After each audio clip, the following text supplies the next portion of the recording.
نحمده ونصلي على رسوله الكريم اعوذ بالله من الشيطان الرجيم بسم الله الرحمن الرحيم امن يجيب المضطر اذا دعاه ويكشف السوء سبحان ربك رب العزة عما يصفون وسلام على المرسلين والحمد لله رب العالمين اللهم صل على سيدنا محمد وعلى آل سيدنا محمد وبارك وسلم۔ محترم مکرم معظم بھائیو، آپ احباب کے سامنے اس سے پہلی والی درس کے اندر یہ بات بیان ہوئی کہ اسلام کے 5 بڑے شعبے ہیں: عقائد، عبادات، معاشرت، معاملات اور اخلاق۔ ان میں سے پہلی چیز جو ہے وہ عقائد ہے، اور پھر عقائد کے اوپر مختصراً سی بات تو ہوئی تھی کہ عقائد میں ایمان رکھنا پڑتا ہے کچھ چیزوں کے اوپر، اور اس میں پھر ہم نے آپ کے سامنے ذکر کیا تھا ایمان مفصل اور ایمان مجمل کو، کہ ایمان مفصل اور ایمان مجمل کے اندر جن چیزوں کا ذکر ہے یہ ایمانیات میں سے ہیں۔ اس کے علاوہ بھی ہے، لیکن ہم اسی پر بات کریں گے شارٹ اور سادہ انداز میں، تاکہ آپ بھائیوں کو آسانی کے ساتھ سمجھ میں بات آ سکے۔ تو ایمان مفصل کے اندر سب سے پہلی چیز جس کا ذکر ہے کہ آمنت باللہ، میں ایمان لایا اللہ پر۔ تو اللہ جل جلالہ پر کیسے ایمان لایا؟ اس میں پہلی بات تو یہ سمجھ لینی چاہیے کہ دیکھو، ہم اللہ رب العزت کی ذات عالیہ سے بات نہیں کرتے کہ اللہ رب، جیسا کہ آج کل کے زمانے میں کچھ لوگ اللہ کی ذات ہی کے منکر ہیں، اس پر ہم بات نہیں کرتے کیونکہ ہم مسلمان ہیں، ہم اللہ رب العزت کو مانتے ہیں، ہم اللہ رب العزت کی ذات کے قائل ہیں کہ کائنات کو چلانے والا، پیدا کرنے والا اللہ تعالی ہے، ہم صرف اس کے اوپر ایمان کی بات کریں گے۔ تو سب سے پہلی بات اس میں یہ ہے کہ اللہ رب العزت کو واجب الوجود ماننا، اور یہ ماننا کہ اللہ رب العزت ہمیشہ سے تھا، ہے، رہے گا۔ یہ کل کائنات حادث ہے، نہیں تھی، اللہ رب العزت نے اس کو وجود بخشا ہے، لیکن اللہ رب العزت کی ذات اس سے پہلے بھی موجود تھی، اب بھی ہے، آئندہ بھی رہے گی۔ تو اس بات پر ایمان رکھنا کہ اللہ ہے،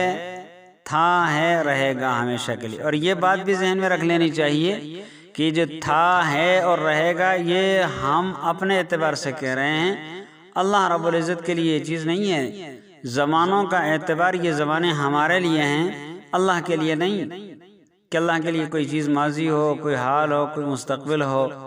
ایسا نہیں ہے، چونکہ ہمارا علم، ہمارا وجود، ہماری عقل، ہماری سوچ، ہماری ہر ایک چیز محدود ہے۔ اس لیے اللہ رب العزت نے ہمارے لیے یہ چیزیں رکھی ہیں کہ کل ہے، آج ہے، آئندہ آنے والا کل ہے، یہ زمانے ہیں تاکہ انسان ان کے ذریعے سے اپنی زندگی آسانی کے ساتھ بسر کر سکے اور اس کو کوئی پتہ چلے۔ لیکن اللہ رب العزت کے لیے ہر ایک چیز یکساں ہے، اللہ کے لیے کوئی زمانے نہیں ہیں، یہ زمانوں کا اعتبار ہمارے لیے ہے۔ تو اللہ رب العزت کی ذات ہمیشہ سے ہے اور رہے گی، ایک یہ بات۔ دوسری یہ بات کہ اللہ رب العزت، اور یہ ایک بدیہی بات ہے، یہ بھی سمجھ لینی چاہیے کہ یہ بدیہی بات ہے، اس کے اندر کوئی دلائل دینے کی ضرورت نہیں ہے۔ جس انسان کے اندر عقل سلیم ہو وہ اس بات کو تسلیم کرتا ہے، اگرچہ اس کے پاس علم نہ بھی ہو کہ بھائی کوئی ذات ہے چلانے والی اس کائنات کو۔ اس لیے کہ بہت سارے لوگ ایسے بھی ہیں کہ جن کے پاس ٹکے کا علم بھی نہیں ہے، لیکن وہ بھی کسی ایسی ذات کے قائل ہیں کہ وہ اپنی ضرورت میں، مجبوری کی حالت میں، پریشانی کی حالت میں اس کو پکارتے ہیں۔ جیسے میں نے آیت تلاوت کی، امن یجیب المضطر اذا دعاہ ویکشف السوء، کون ہے وہ جو مضطر کی دعا کو، پریشان حال کی دعا کو قبول کرتا ہے اور پھر اس سے اس کی مصیبت کو دور کرتا ہے؟ ظاہر بات ہے اللہ رب العزت کی ذات ہے، اور کون ہے؟ تو یہ تو اللہ رب العزت کے، یہ کہ اللہ ہے، کائنات کو چلانے والے اللہ ہیں، کائنات کی کوئی چیز خود بخود وجود میں نہیں آئے، اس کو وجود میں لانے والے اللہ ہیں، حالات کو بدلنے والے، لانے والے اللہ رب العزت کی ذات ہے۔ پھر دوسری بات یہ ہے کہ اللہ رب العزت تنہا اکیلے ہیں، جیسے قرآن پاک میں ہے قل هو اللہ احد اللہ الصمد لم یلد ولم یولد ولم یکن لہ کفوا احد، کہ اللہ وہ ذات ہے جو تنہا ہے، صمد بے نیاز ہے، لم یلد ولم یولد ولم یکن لہ کفوا احد ہے، کہ نہ اس سے کوئی پیدا، نہ وہ کسی سے پیدا، نہ اس کے برابر کوئی ہے، نہ اس کا ہمسر کوئی ہے، نہ اس کا کوئی کف ہے، ایسا کوئی نہیں ہے اللہ رب العزت۔ تو اس بات پر ایمان رکھنا کہ اللہ رب العزت تنہا ہیں، اکیلے ہیں اور ہمیشہ سے ہیں۔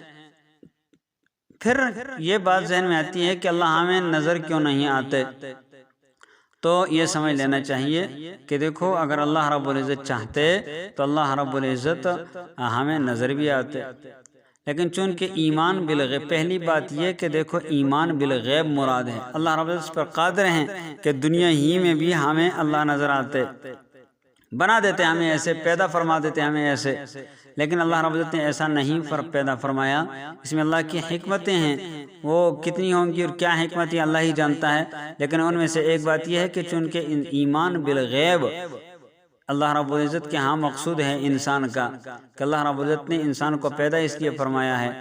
یہاں کہ وہ مجھ پر ایمان لائے۔ پھر ایمان میں یہ ہے کہ غیب پر ایمان لائے، مجھے دیکھے بغیر مجھ پر ایمان لائے، تو اس لیے اللہ رب العزت نے اپنے آپ کو پردوں میں رکھا ہے کہ دنیا کے لوگ اللہ رب العزت کی ذات عالیہ کو دیکھ نہیں سکتے۔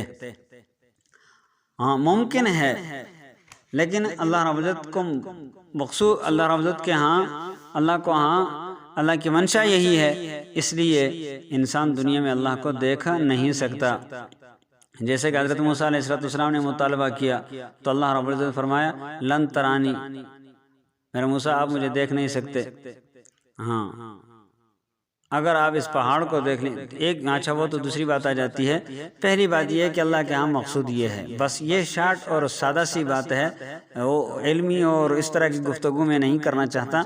شڑ سی بات اور سادہ سی بات یہ ہے کہ بھائی اللہ رب العزت کے ہاں مقصود یہ ہے کہ بندہ دنیا میں ایمان بالغیب مقصود ہے، اس لیے اللہ رب العزت نے اپنے ذات عالیہ کو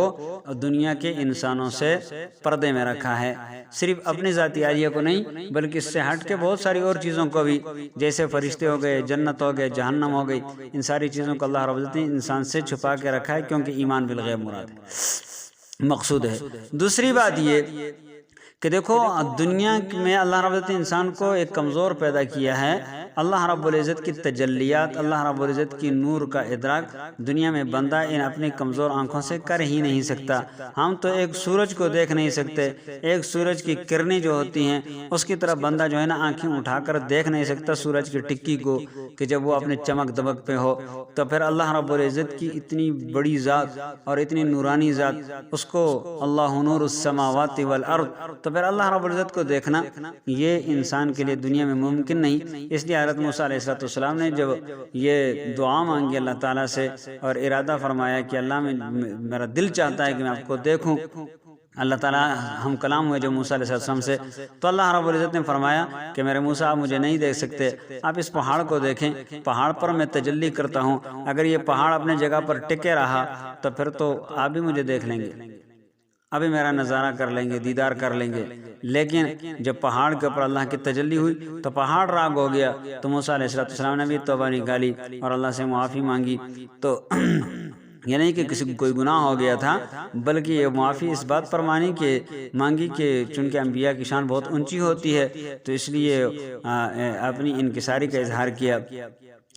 تو دیکھو ایک پہاڑ جو اللہ رب العزت کی تجلیات کو برداشت نہیں کر سکتا، کہنے کا مقصد یہ تھا، تو ہم کیسے کر سکتے ہیں؟ بندہ اللہ رب العزت کو دنیا میں دیکھنا ممکن تو ہے، لیکن ایک تو یہ کہ ایمان بالغیب مراد ہے، اس مقصود اللہ کے ہاں اس لیے بھی نہیں دیکھ سکتا، دوسرا اللہ رب العزت نے انسان کو پیدا ہی ایسا کمزور فرمایا ہے، اس وجہ سے بھی نہیں دیکھ سکتا۔ اس سے ہٹ کے اللہ کی صفات پر ایمان رکھنا،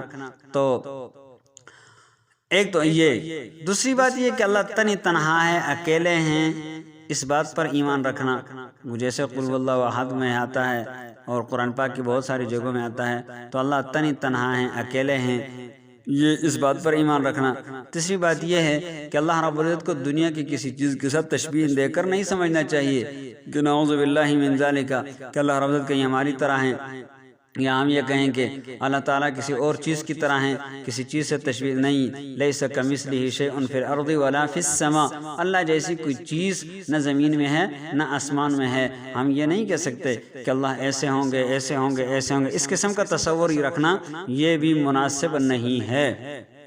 بس اللہ ہیں، جیسے بھی ہیں وہ اللہ ہی جانتے ہیں، بس اس بات پہ ایمان رکھنا۔ لیکن اللہ رب العزت کی ایک ذات ہے بہت بڑی۔ تیسری بات یہ ہے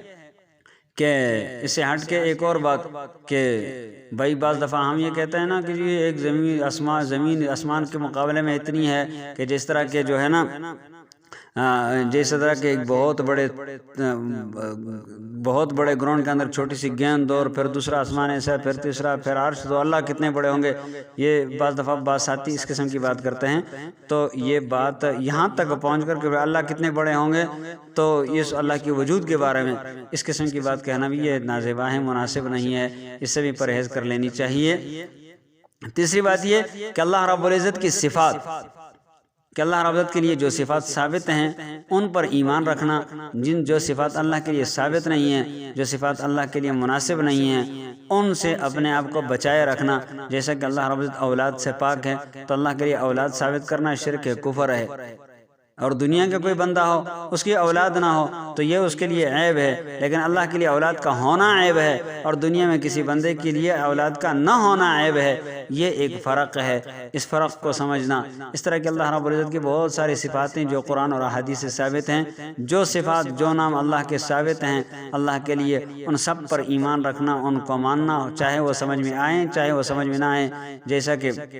بہت ساری صفات قرآن میں ذکر ہیں، احادیث میں آئی ہیں، وہ ہماری سمجھ میں آتی ہیں یا نہیں آتی، لیکن اس پہ ایمان رکھنا یہ ایمان کا حصہ ہے۔ ان کو ماننا، جہاں جہاں علماء بیان کریں، جہاں جو بات کوئی بیان ہو جائے، کہیں نظر سے گزر جائے مطالعے کے اندر یا قرآن پاک کے ترجمے کے اندر، تو اس بات پر ایمان رکھنا اسی حد تک بس۔ جو صفات اللہ رب العزت سے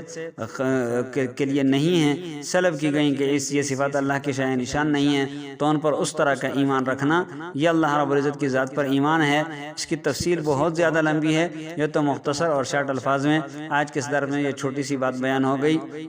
انشاءاللہ العزیز اس سے ہٹ کے جو باقی باتیں ہیں وہ کل کے درس میں آئندہ پھر بیان ہوں گی۔ یہ بھی بہت مختصر اور خلاصے کے ساتھ آپ کے سامنے موٹی موٹی باتیں بیان ہوئی ہیں، شاید بات کچھ نہ کچھ سمجھ میں آ گئی ہو۔ اللہ رب العزت ہمیں عمل کی توفیق نصیب فرمائے۔ وآخر دعوانا الحمدللہ رب العالمین۔